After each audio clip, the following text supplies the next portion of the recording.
kumarin dan lignin ya. Untuk hari ini kita masih membahas tentang fenolik. Yang selanjutnya pembahasan ini akan membahas tentang metabolit sekunder fenolik yang spesifiknya adalah senyawa tanin, senyawa turunan setelah hasil turunan dari flavonoid ya. Kalau kemarin dilihat dari proses pembentukannya dari metabolit primer kemudian menjadi sebuah metabolit sekunder, dari ada terpenoid dan alkaloid, kemudian turun kembali menjadi senyawa fenolik yang besar, kemudian fenolik turun lagi menjadi banyak sekali senyawa termasuk metabolit sekunder flavonoid, dan turunan terakhirnya di sini ada suatu senyawa namanya tanin ya. Kalau kita lihat dari gambar senyawa ini kira-kira apa yang paling banyak dari suatu fungsi fenolik kira-kira?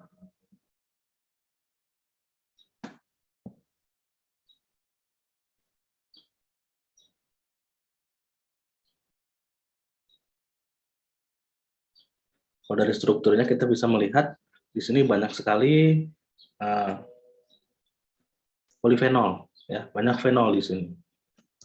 Nah, ini suatu polifenol, tapi banyak sekali polifenol. Ya, jadi senyawa dari tanin ini adalah suatu polifenol atau tersusun dari banyak sekali fenol, fenolik.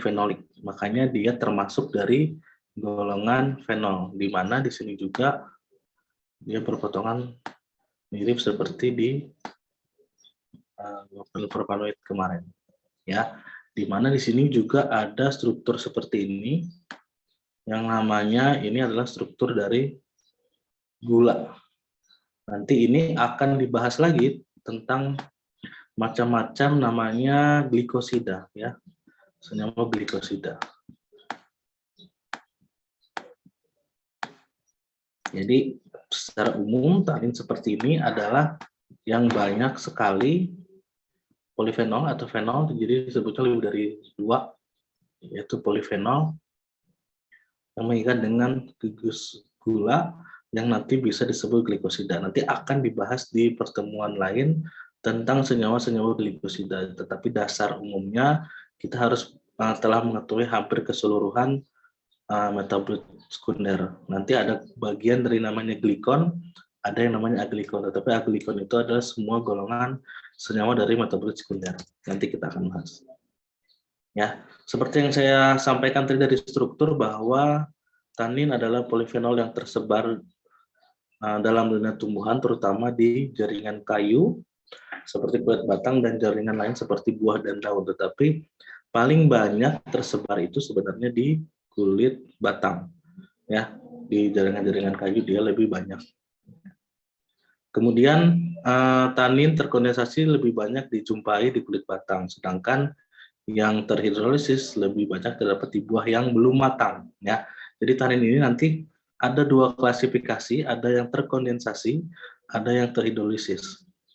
Kalau terkondensasi nanti kita akan bahas itu seperti apa.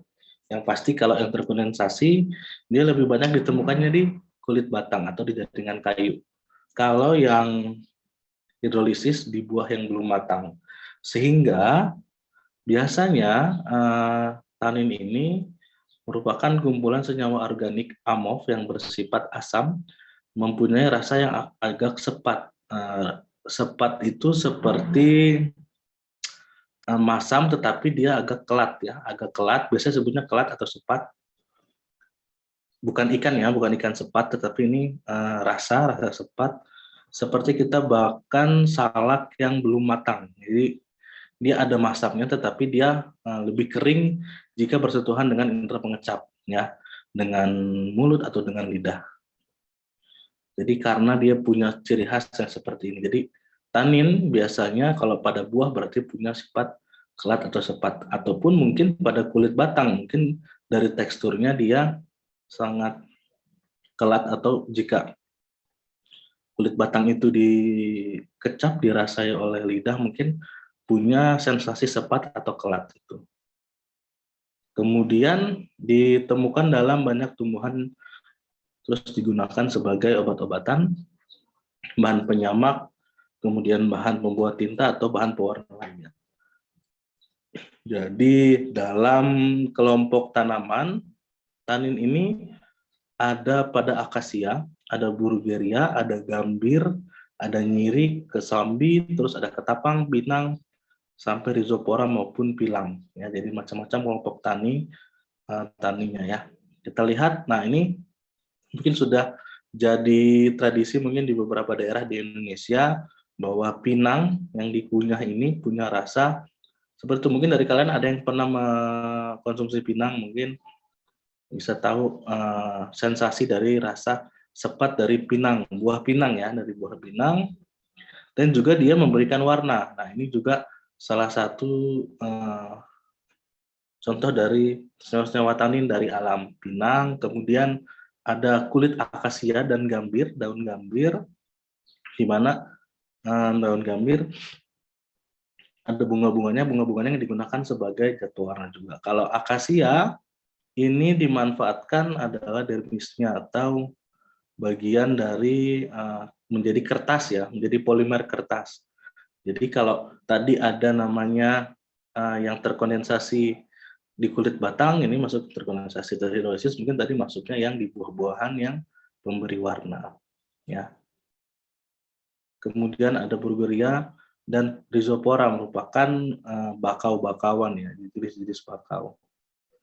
Yang ini yang dimanfaatkan adalah akar ataupun kulit batangnya dari jaringan kayunya.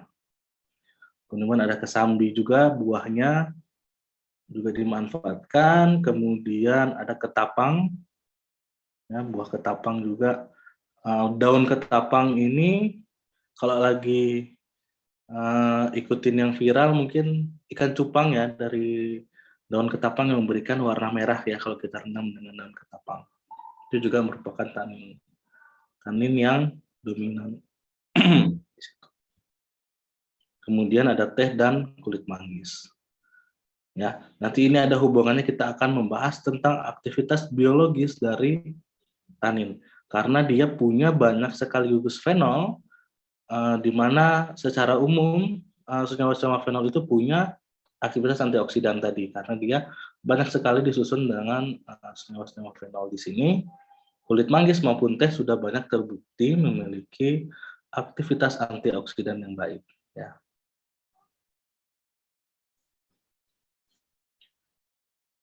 Di sini ada namanya sifat umum dari tanin ya. Sifat umum dari tanin, dia mampu menyambung silangkan protein. Ya, menyambung silangkan protein sehingga dapat mencegah serangan bakteri dan jamur atau sebagai penyamak kulit ya. Jadi tanin ini juga banyak digunakan untuk proteksi kulit ya, kulit. Jadi dia dapat bereaksi dan mengikat secara adisi dengan protein. Jadi punya efek yaitu sebagai zat penyamak kulit. Kemudian dapat bereaksi dengan protein membentuk kopolimer yang tidak larut dalam air. Jadi dia bisa menjadi bahan dari jaringan kayu. Ini adalah sifat-sifat dari jaringan kayu. Jadi dia kopolimer, nanti berbentuk dimer, kemudian mengeras menjadi suatu polimer baru, seperti kertas contohnya ya. Jadi ada beberapa kertas yang terbuat dari ini. Kemudian ada sifat adistrigen dari tanin yang memberikan rasa kelat atau sepat. Jadi nama biasanya kalau istilah dari suatu buah yang kelat dan sepat disebutnya adistrigen. Ya.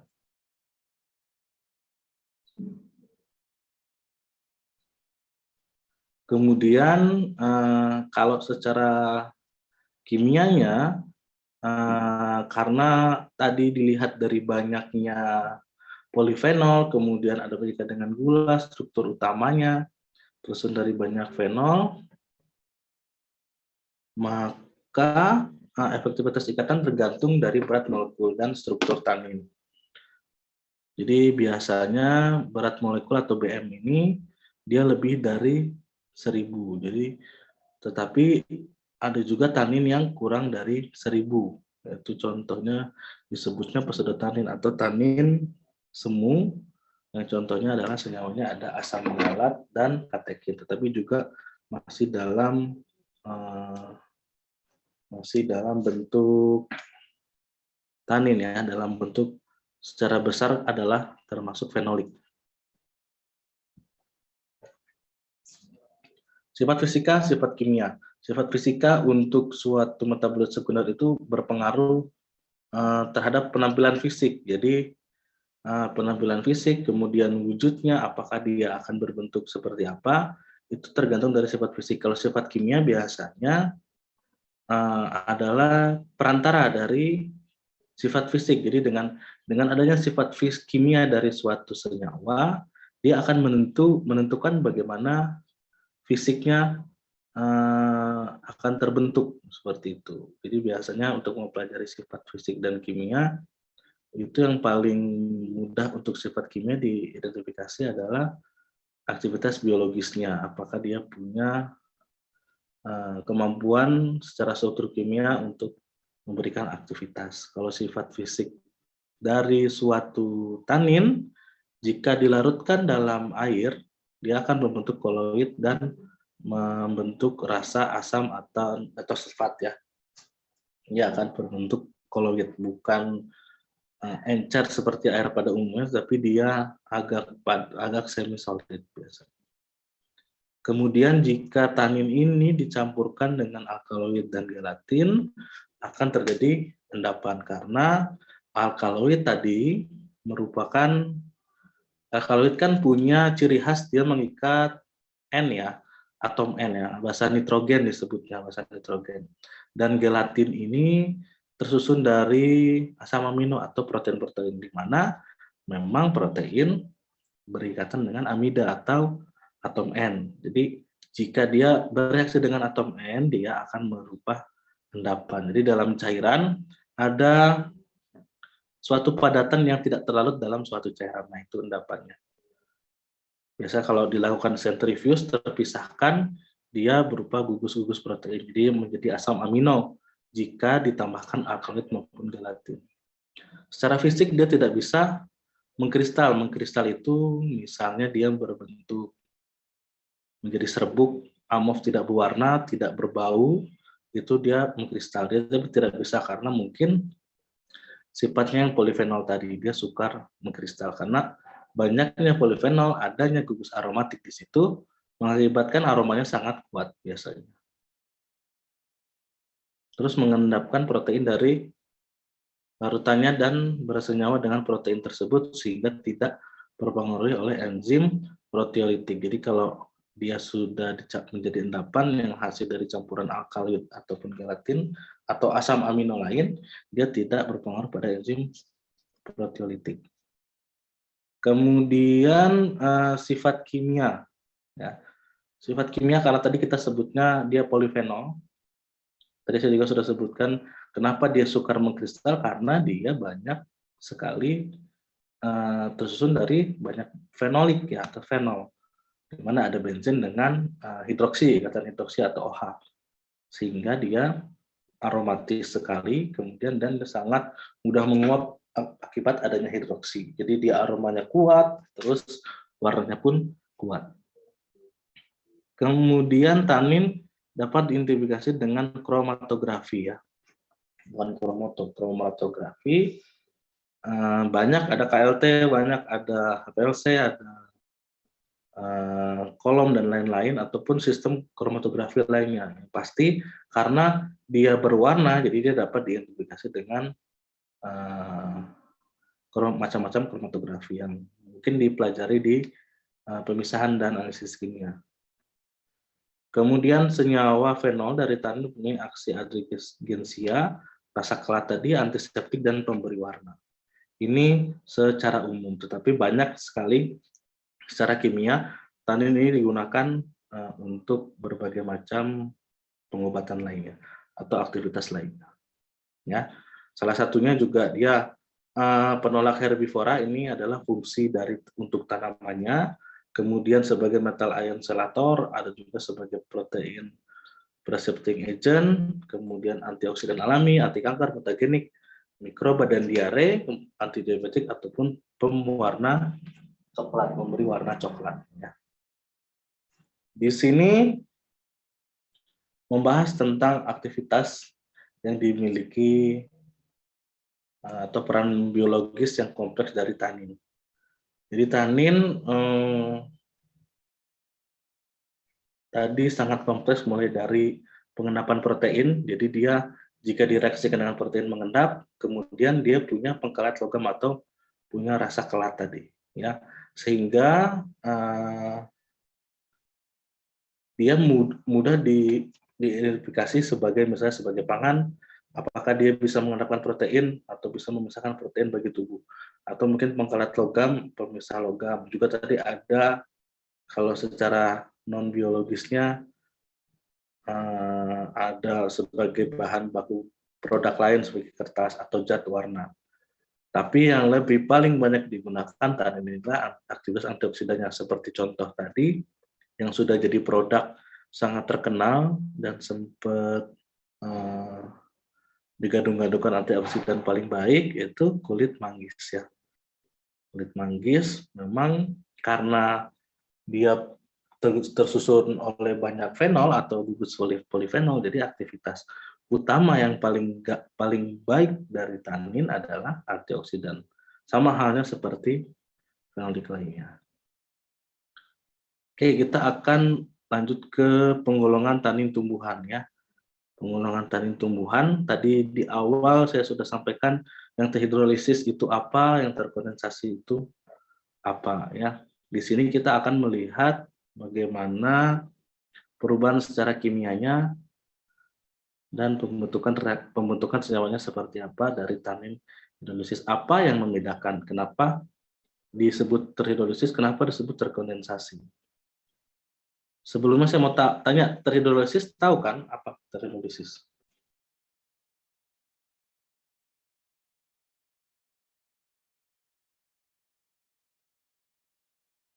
Tahu, Pak.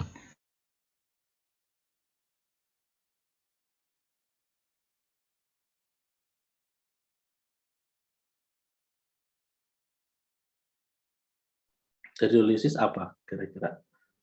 Satu orang aja yang jawab. Izin menjawab, Pak. Kalau terhidrolisis itu bereaksinya ion dari sisa basa lemah atau asam lemah, di mana Kalau pH secara masing singkatnya apa? Hidro ada lisis, terdiri dari dua suku kata nih, ada hidro dan lisis. Kira-kira apa itu? bereaksi dengan air. Pemecahan air ya, Pak? Ya, pemecahan air, betul. Jadi dia mampu memecah hidrolisis kan. Ada glikolisis, pemecahan gula. Lisis ini kan pecah, hidronya air. Jadi pemecahan hidro. Kalau kondensasi kira-kira apa ini?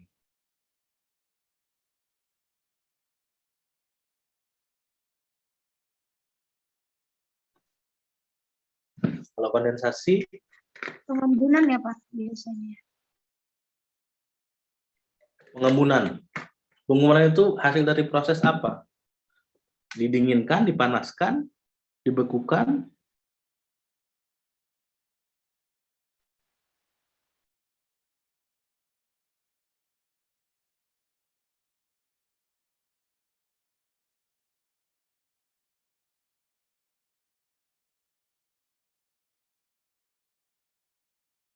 Ayo apa? Kondensasi.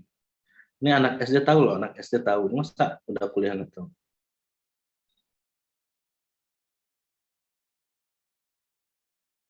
Izin menjawab, Pak. Izin menjawab, Pak. Ya, Kondensasi itu perubahan wujud dari gas ke cair, Pak. Jadi uap itu didinginkan kemudian terlalu kecil suaranya. Siapa yang jawab ini? Kecil banget suaranya. tes. Bentar, Pak.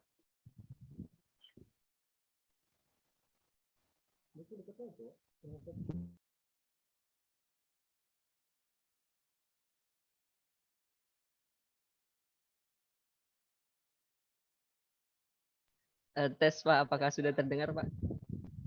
Masih kecil sih, tapi coba aja. Jadi kondensasi itu perubahan wujud gas ke cair Pak, di mana prosesnya itu uap didinginkan kemudian menjadi air Pak. Dari air menjadi air lagi. Dari gas Pak. Oh, dari gas. Ada yang punya jawaban lain terkondensasi?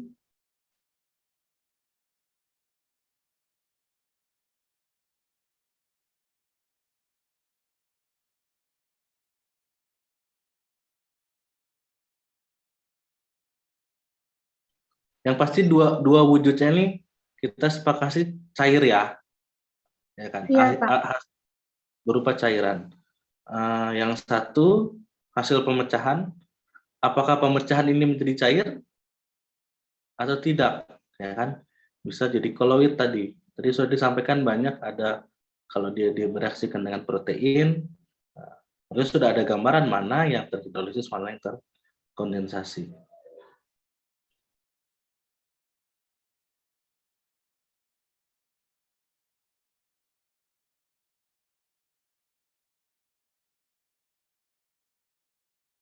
Bentar ya.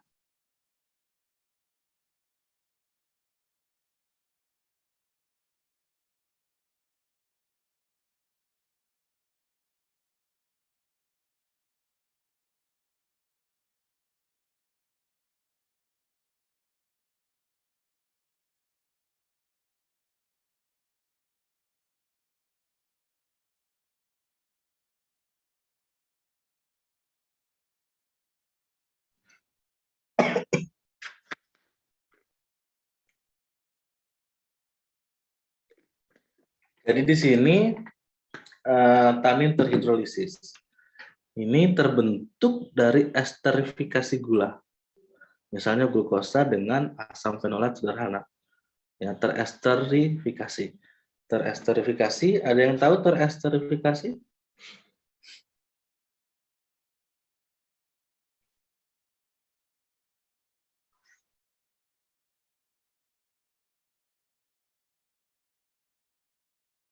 Jadi ada penambahan gugus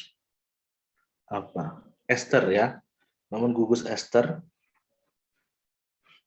antara gula ya dengan asam fenolat. Jadi karena dia satu kesatuan besar dari fenolik. Kemudian kemarin sudah dibahas juga tentang beberapa macam senyawa fenolik. Tanin terhidrolisis ini termasuk adalah perpaduan antara asam fenolat dengan esterifikasi gula.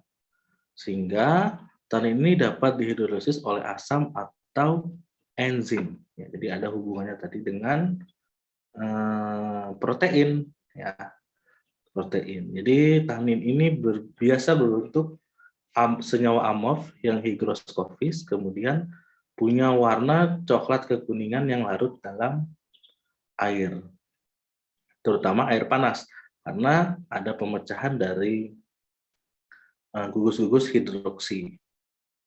Yang gugus hidroksinya itu gimana pecah karena ada pemanasan tadi. Tanin ini juga larut setidaknya sampai batas tertentu, misalnya polar organik polar, tetapi tidak larut dalam polar organik non-polar. Jadi benzen, kloroform, N-heksan, petroleum ether yang biasanya digunakan sebagai polar organik non-polar untuk menarik senyawa-senyawa yang punya kandungan minyak seperti terpenoid, harusnya tidak larut pada tanin terhidrolisis. Jika memang menemukan katanya ini tanin tapi masih larut dalam polar non-polar, berarti ini bukan termasuk tanin terhidrolisis. Ya. Ada dua tipe tanin terhidrolisis. Ada namanya galotanin, ada namanya elagitanin. Dan strukturnya ada di sebelah kanan ini. Di sini coba kita lihat pengertian dari galotanin. Ada ester asam galat dengan glukosa. Kalau elagitanin ada namanya asam heksahidroksidivenat dengan glukosa. Berarti yang membedakan antara kedua ini adalah yang satu ester, yang satu merupakan asam. Ya. Jadi tadi disebutkan ini bisa terhidrolisis dengan penambahan asam, atau ataupun enzim ya. Enzim di mana di sini ada ester. Kalau kita lihat nih di sini nih ada ester, atau biasanya kita sebut ada ester, ada karboksilat di sini. Ya kan? Di sini ada gula, glukosa. Di sini suatu fenolnya. Ya. Nah, jadi ada di sini ditemukan ester asam galat.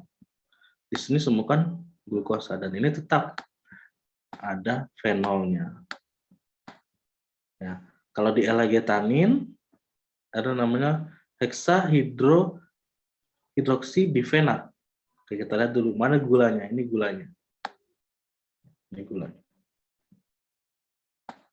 Kalau heksa itu berapa? Kalau semuanya heksahidro, heksa itu harus ada berapa hidro berarti di situ? Heksa. Kalau meta, eta, buta, 6 ya, Pak? apalagi? Ya? 6. Ya, 6. Berarti harus ada 6 hidroksi. Oke, kita hidroksinya dulu. Sini kita hitung ada gugus OH-nya. 1, 2, 3, 4, 5, 6. Ya. Kemudian di sini sebutnya difenat. Ya, ada difenat. Difenat itu berarti dianggapnya adalah, ini karena bukan nama IUPAC, ada 2 fenol atau fenolat disebutnya. Disingkat fenat atau asam fenolat. Jadi ini yang tadi terdiri dari asam fenolat dengan glukosa yang namanya L-getanin. Ini adalah asamnya. Asam. Ini adalah fenolatnya. Ada 2 asam dengan fenolnya, disebut difenat. Ya. Jadi perbedaannya lebih dari sifatnya, perbedaannya akan lebih polar L-getanin dibandingkan galotanin. Ya, akan mudah terhidrolisis, yaitu adalah L-getanin karena terlalu banyak hidroksi dibandingkan galotanin tadi. Kalau di sini galotanin hanya ada 3 hidroksi, 1 gula dan 1 asam. Sedangkan di sini ada 7 dan ada 2 asam fenolat di sini ya. Ya kan berarti lebih berwarna, lebih mudah terhidrolisis oleh dilakukan hidrolisis. Jadi kurang lebih seperti itu. Ya, banyak sekali turunan-turunan dari L-getanin ya. Nah, ini seperti ini. Ini juga masih ada L-getaninnya, ada gula di sini. Ini struktur utama L-getanin, tapi dia banyak L-getanin. Ini L-getanin, ini juga L-getanin, ini juga, ya ini banyak sekali OH. Ini juga bisa disebut dari sini ke sini L-getanin. Ini juga, ya jadi sangat banyak L-getanin di sini terikat. Terus ada juga namanya pendulagin, ya, di mana ada tetap merupakan turunan dari L-getanin, ini juga L-getanin. Terlihat dari hidroksinya ada 2 L-getanin dengan mengikat, diantaranya adalah gula. Nanti ini akan kita pelajari apa namanya, apakah glikosida apa, nanti di tentang senyawa glikosida. Ini juga sama, merupakan galotanin ya. Ini galotanin. Kalau ini galotanin nih, ya kan, ini galotanin, ini galotanin. Terus sebutnya asam tanik ya disebutnya, merupakan galotanin. Ini ada juga nama populernya namanya Chinese galotanin. Ya. Kalau ini merupakan eliga dan ini tanin. Kecuali kalau dia bisa disebut L-getanin kalau ini begini menyambung, tapi ini kan ini enggak, dia masing-masing. Jadi ini susuran dari galotanin, ini merupakan susuran dari L-getanin. Kemudian di sini lanjut terkondensasi. Ya. Nama lain dari tanin terkondensasi namanya proantosianidin. Ya. Ada kemarin antosianin, ini proantosianidin ya, yang merupakan senyawa kondensasi dari katekin atau suatu flavon 3OL atau galokatekin disebutnya. Sebutnya galokatekin yang berbentuk suatu oligomer lebih tinggi. Jadi senyawa terkondensasi yang harus diketahui itu adalah namanya katekin. Ya, merupakan flavolan, merupakan tanah terkondensasi yang berbentuk trimerik dari katekin. Ya, umumnya 2-21 flavonon yang berikatan dengan ikatan karbon. Jadi ada suatu flavonon yang berikatan dengan karbon. Ya. Seperti apa? Biar lebih jelas mungkin kita lihat. Nah ini dulu. Nah ini yang disebut tadi proantosianin. Proantosianin tadi di sini disebutkan ada trimerik dari katekin. Nah, ini adalah katekin atau disebutnya flavonol ya. Flavonol ada flavonol 3OL, dia ada di posisi nomor 3 dari suatu senyawa. Ini kan kalau dalam flavonoid namanya C6, C3, struktur utamanya C6. Penomoran atomnya dari sini ya. 1, 2, 3. Ini 3OL-nya. Ini merupakan suatu katekin dari flavonol. Kemudian yang disebut proantosianin itu ada namanya penambahan kloroglucinol dari hasil nukleofilik ya. Dari suatu reaksi nukleofilik ini. Kalau secara umum ini akan berikatan menjadi proantosianin atau namanya epikatekin. Karena ada kondensasi H ya. H ini adalah hasil kondensasinya. Penambahan H di sini ini adalah hasil kondensasi di mana H ini ada bebas di udara ya. Hidrogen di udara itu kan ada hidrogen, oksigen, nitrogen. Yang paling banyak adalah hidrogen.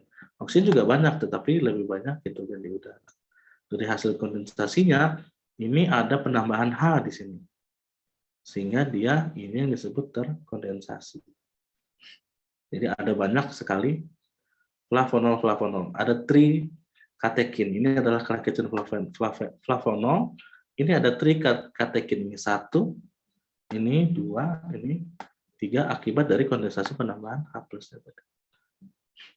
Ya, jadi perubahan dari yang disebut kondensasi itu dari gas menjadi cair, inilah karena ada dia terkondensasi dengan bantuan atom H ini yang ada di alam. Jadi terkondensasi menjadi cairan. Biasa bentuknya akan lebih selain bentuknya berwarna karena banyak aromatik, kemudian ada OH dan juga berbau, dia juga biasanya lebih dingin dibandingkan yang hasil terhidrolisis. Dia dalam suhu dingin masih bisa terhidrolisis, tidak harus menggunakan air panas. Nah, ini contoh-contohnya, ini yang 2 katekin, ini yang 3 katekin, ini ada katekin 1 berikatan dengan senyawa lain, akhirnya punya nama lain, ini juga ada 1 katekin dengan nama lain. Intinya yang terkondensasi adalah merupakan senyawa katekin ya. Minimal punya trimerik katekin dan mengikatan dengan banyak hidrokarbon atau CH tadi. Oke, lanjut di biosintesa tanin, jadi pembentukan senyawa tanin sudah disampaikan bahwa fenolik terbentuk dari jalur asam sikimat yang biasanya disebut juga jalur poliflavonoid, atau jalur ini merupakan pembentukan senyawa golongan fenol seperti isoflavon, kumarin, lignin, asam amino, dan aromatik. Kemudian untuk tanin biasanya terbentuknya dari asam galat tadi ya. Asam galat yang dimulai dari asam sikimat melalui 3 hidroksisikimat yang diikuti dari ada proses dehidrasi, enolasi, dan dehidrogenisasi dan enolasi. Tergantung dari bentuknya. Coba kita lihat. Ada proses ada penambahan sikimat. Sikimat ini berbeda dengan OH. Kemudian ada glikolitik, ada COH di sini. Jika ditambahkan akan menjadi sebuah kalkon seperti ini, membentuk menjadi antosianin sampai ke protosianin. Biasanya produk akhir dari tanin ini merupakan biosintesis dari katekin tadi, ya. Katekin yang kita sepakati, ini katekin seperti ini, katekin seperti ini. Nah, ini katekin nih, ada OH di 3 ini katekin. Bukan. Katekin dari sini adalah pembentukan dari suatu tanin, turun sampai menjadi protoantosianin. Ini adalah pembentukan biosintesis katekin flavonoid untuk tanin terkondensasi, ya.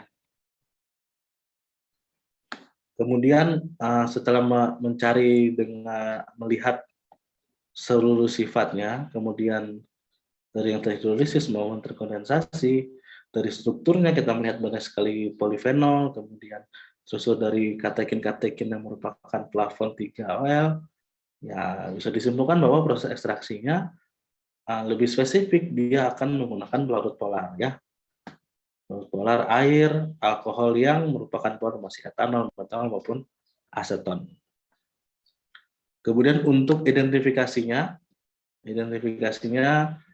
hampir mirip dengan yang dilakukan pada fenolik, tetap menggunakan FeCl3, tetapi kalau klasifikasinya akan berbeda jika terhidrolisis itu berwarna apa, terkondensasi berwarna apa, berdasarkan sifatnya tadi. Kemudian gelatin, kalau dengan gelatin dia akan berendapkan karena ada asam dan ada gugus-gugus dari asam amino, ya, di endapan. Kemudian menggunakan Prussian blue, ini jarang digunakan sini, atau menggunakan sinar UV pendek, ya. Biasanya bercaknya gelap, warnanya diperjelas dengan penambahan volin untuk pengukuran kadar fenolik. Kalau untuk kromatografi menggunakan kolom 1 atau 2 arah HPLC, tetapi fase geraknya harus yang dominan polar, ya, seperti air, metanol, dan atau aseton etil saja. Ya, jadi kromatografinya menggunakan fase-fase polar. Terus untuk yang lebih spesifik melihat identifikasi tanin terkondensasi, jaringan tumbuhan jadi masih berbentuk simplisia untuk tumbuhan dalam HCl 2M dididihkan kemudian berubah menjadi warna merah. Contohnya tadi banyak ada pinang, apalagi ketapang. Nah, makanya tadi di awal disebut kalau terkondensasi lebih banyak di tanaman atau buah-buahan. Kalau yang hidrolisis tadi lebih banyak di jaringan kayu. Ya. Kemudian untuk ekstraksi bisa menggunakan amil alkohol atau butanol, ini masih polar, terus dipekatkan di plat KLT, kemudian diidentifikasi menggunakan pelargonin, cyanidin, dan delphinin ini, dan lain-lainnya, ya. Atau bisa menggunakan reaksi sintesis yang sudah ada, leoantosianin, karena tadi dia merupakan masuknya prontoantosianin. Antosianin itu punya ciri khas pasti memberi warna, dia bisa pekat merah ataupun biru yang lebih pekat. Ya, misalnya seperti ini nih, kalau ada tanin untuk dikuantitasi biasanya menggunakan titrimetri, terus menggunakan titraksi tanin menggunakan KMNO4, kemudian dengan indikator larutan, kemudian nanti perubahan warnanya biru menjadi kuning. Pernah melakukan titrasi kan biasanya dari bening menjadi pink kalau untuk senyawa-senyawa sintesis. Nah, kalau untuk tanin ke titrasi dia awalnya biru, lama-kelamaan jika ditambah dengan indikatornya dia berubah menjadi kuning terang. Kalau gravimetri biasanya berbentuk endapan sempurna jika memang direaksikan dengan penyusun asam amino atau asam-asam lain ataupun protein. Kemudian dengan spektrofotometri ada namanya kadar setara asam tanat. Nah, ini sudah mengendapkan antara darah dengan protein ya. Di darah manusia, darah segar diencerkan, kemudian dipisahkan, endapannya diambil, kemudian diukur.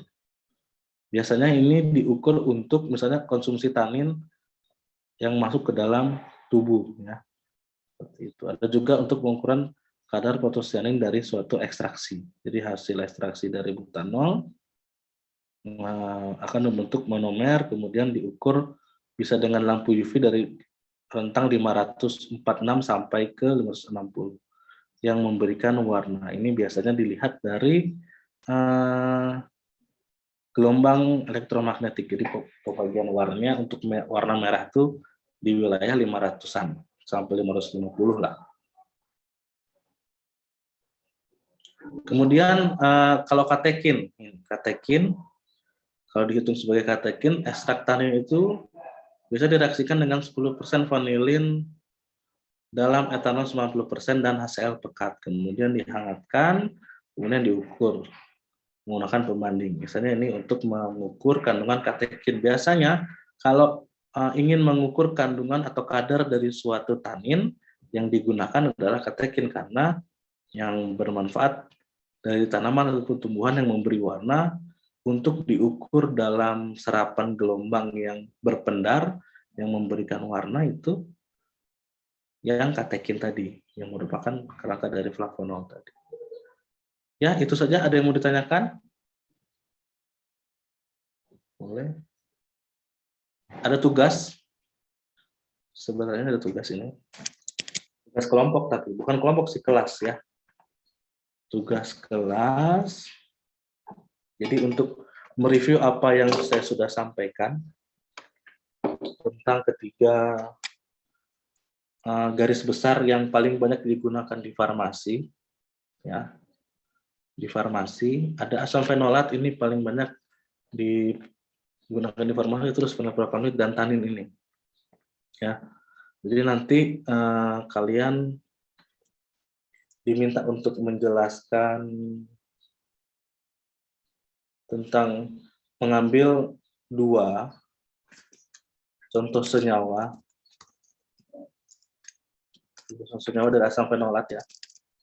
Asam fenolat, fenolik masing-masing. Ini kalau C ini kelas C, kalau B kelas B, kalau A kelas A. Berarti tadi untuk kelas A. Dua contoh senyawa yang menurut kalian ini asam fenolat. Terus kalian beri alasannya.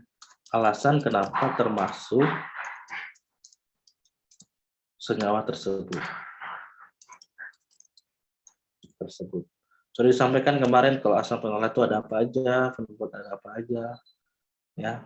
Kalau tanin misalnya masuk yang kalau tanin nih, contohnya yang terhidrolisis atau yang terkondensasi, alasannya apa? Masing-masing dua, asam fenolat 2, fenil 2, tanin 2. Ya. Tugas kelompok, referensinya jurnal boleh, buku boleh,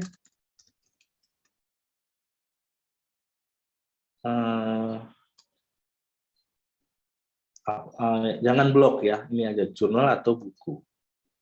Kemudian selain alasan kenapa termasuk senyawa tersebut, kemudian deteksinya seperti apa? Deteksi dengan deteksi. Contoh-contoh tanaman ya. Contoh tanaman yang mengandung senyawa tersebut. Misalnya tadi tanin, ligetanin. Apa aja senyawa yang punya tanaman yang terkandung ligetanin berserta referensinya. Contoh tanaman ya, tanaman yang terkandung senyawa tersebut apa aja.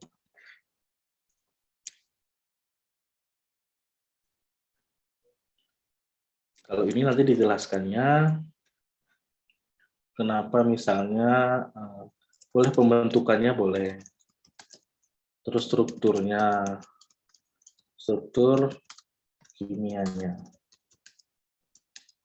terus biosintesis pembentukannya kalau ada. misalnya katekin terbentuk dari apa atau apa, sampai dari apa gitu.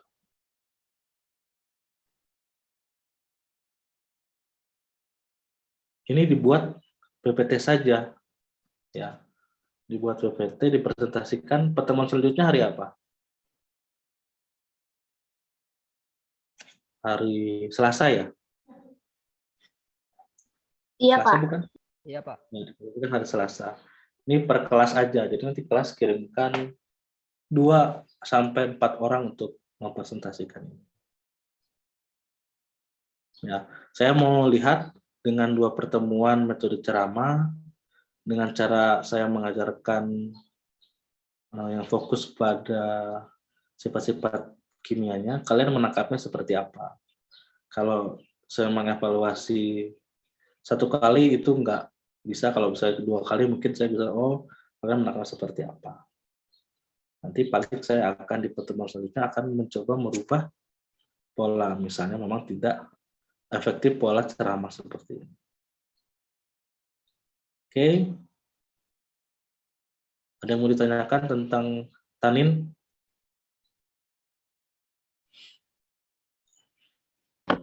Permisi Pak, izin bertanya. Ya.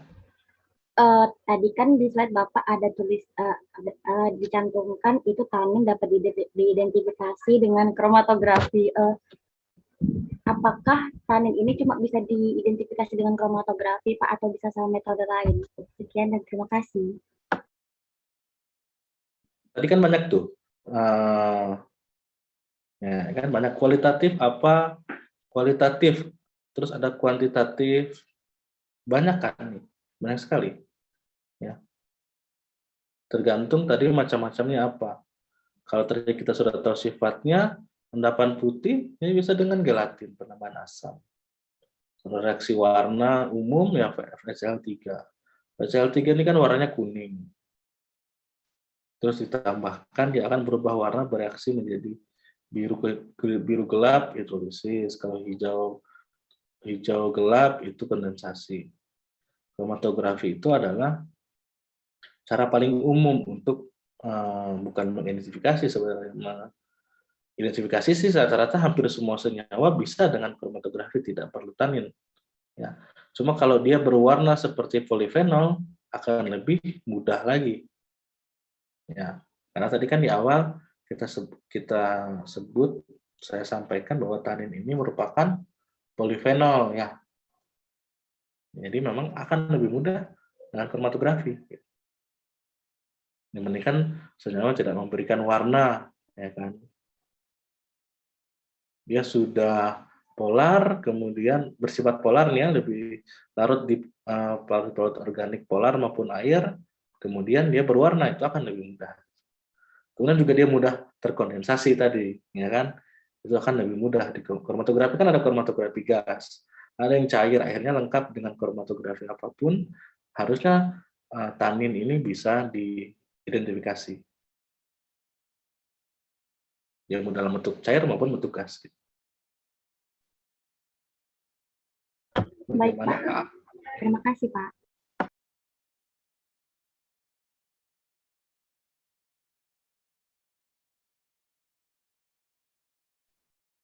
Kalau ada lagi boleh, silakan.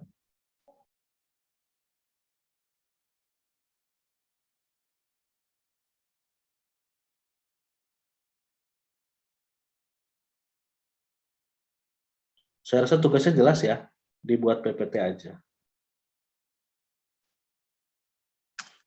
Presentasi.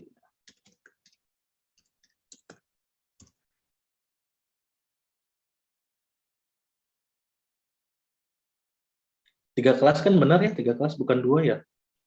Iya Pak, 3. Oke.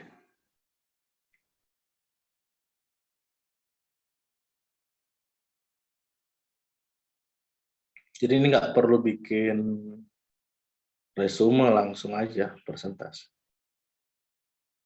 Paling tidak presentasi 1 kelas itu paling lama dengan diskusinya 20 menit atau 25 menit lah ya.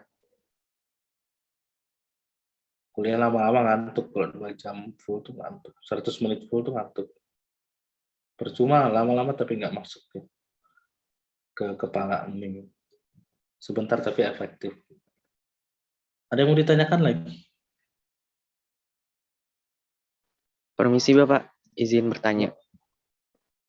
Tadi itu kan di biosintesa tanin itu kan dibentuk melalui asam sikimat, Pak. Nah, ada juga kan kalau di fenilpropanoid itu kan dia berasal dari jalur sikimat. Sebenarnya jalur sikimat atau asam sikimat ini jalur yang seperti apa ya, Pak? Terima kasih. Sikimat. Mana ya? Sikimat.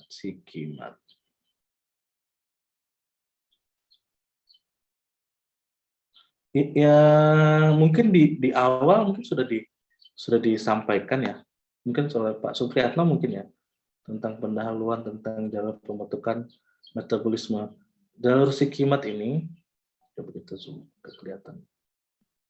Kalau kita lihat jalur sikimat ini adalah hasil dari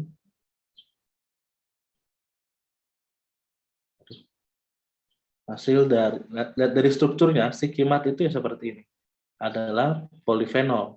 Jadi diawali dari pembentukan fenol, turunan dari produk metabolis sekunder. Kan kalau kemarin fotosintesis tanaman melakukan fotosintesis nih. Kemudian yang dia menghasilkan dua metabolit. Yang kalau sekarang kita percaya bahwa dua metabolit ini ada satu primer, satu sekunder. Di mana primer disepakati di ilmu pengetahuan primer ini untuk kebutuhan pangan, makanya disebut primer. Ya, untuk metabolisme pangan. Terus ada metabolit sekunder. Ini metabolit selanjutnya yang bisa digunakan bukan hanya sebagai pangan, tetapi bisa sebagai makanan. Pembentukannya dia akan terbagi 3 sifat biasanya pada umumnya. Ada kalau bisa dua juga bisa 3, 2 asam dan basa. Yang mana asam, yang mana bersifat basa. Ada yang disebutnya 3 sifat, yaitu sifatnya berdasarkan sifat fisik. Karena sifat fisik ada wujud gas, ada wujud air, ada wujud padatan. Biasanya disebutnya itu ada yang sangat non-polar, jadi kelarutannya jelek dalam air, ada yang terbentuk dalam kelarutannya cukup baik, tapi terlalu mudah menguap, itu disebut agak semipolar. Atau juga yang sangat polar, dia kelarutannya baik, bisa mudah menguap dengan bantuan energi ataupun atom yang ada terbentuk secara alami, mungkin bisa terkondensasi, seperti tadi tiba-tiba bereaksi dengan H. Nah, yang terpisah itu menjadi 3. Nah, salah satunya yang polar ini disebut sikimat. Kalau dilihat dari strukturnya, ya, itu ada benzen dengan OH. Ya, ini yang biasanya menandakan bahwa dia sikimat. Kalau kenapa itu disebut sikimat, ini satu pertemuan sendiri ini untuk membahas jalur biosintesis. Ya, ini cukup panjang. Saya rasa kemarin juga Pak Salam bilang ingin menjelaskan tentang biosintesis di awal. Secara umum saja, yang pasti sikimat ini terbentuk secara alamiah. Ya, bukan hasil dari zat tambahan atau misalnya alamiah itu bisa terjadi akibat kontak dengan alam. Ataupun dalam proses biologis maupun kimiawi. Ya. Seperti siapa yang tadi? Muhammad Fatin. Raja, Pak. Oh iya. Ya. Sudah jelas, Pak. Terima kasih. Jadi memang begitu cara mendeteksi kalau secara struktural ya pembentukannya seperti apa. Makanya di farmasi ada penambahan namanya apa lagi? Reaksi adisi, ada namanya dehidrogenasi, penghilangan air, ada namanya terkondensasi, ada yang terhidrolisis.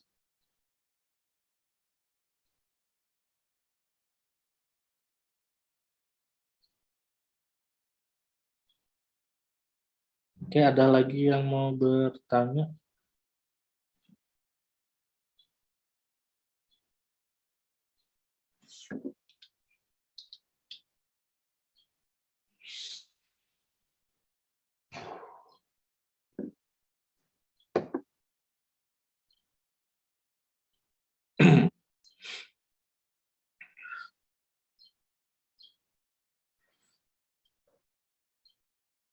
Oke, kalau nggak ada mungkin saya tutup saja.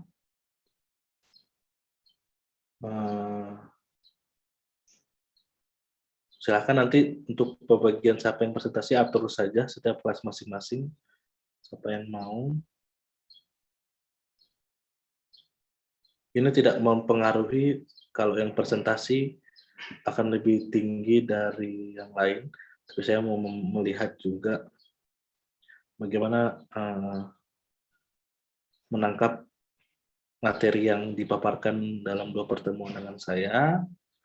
Nanti minggu depan kita hanya fokus di presentasi saja.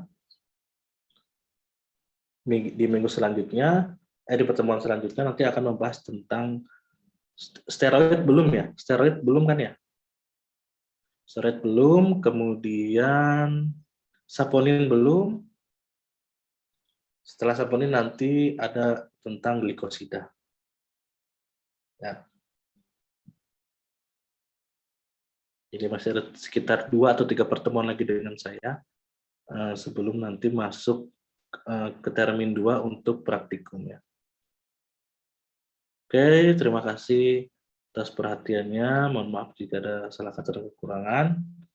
Saya akhiri. Wassalamualaikum warahmatullahi wabarakatuh. Selamat sore.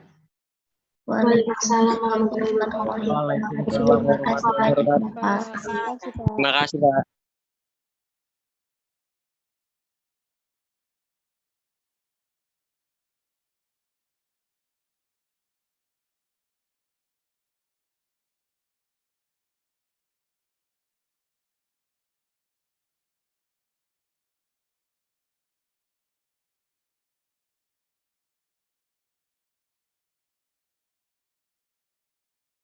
Aten, info.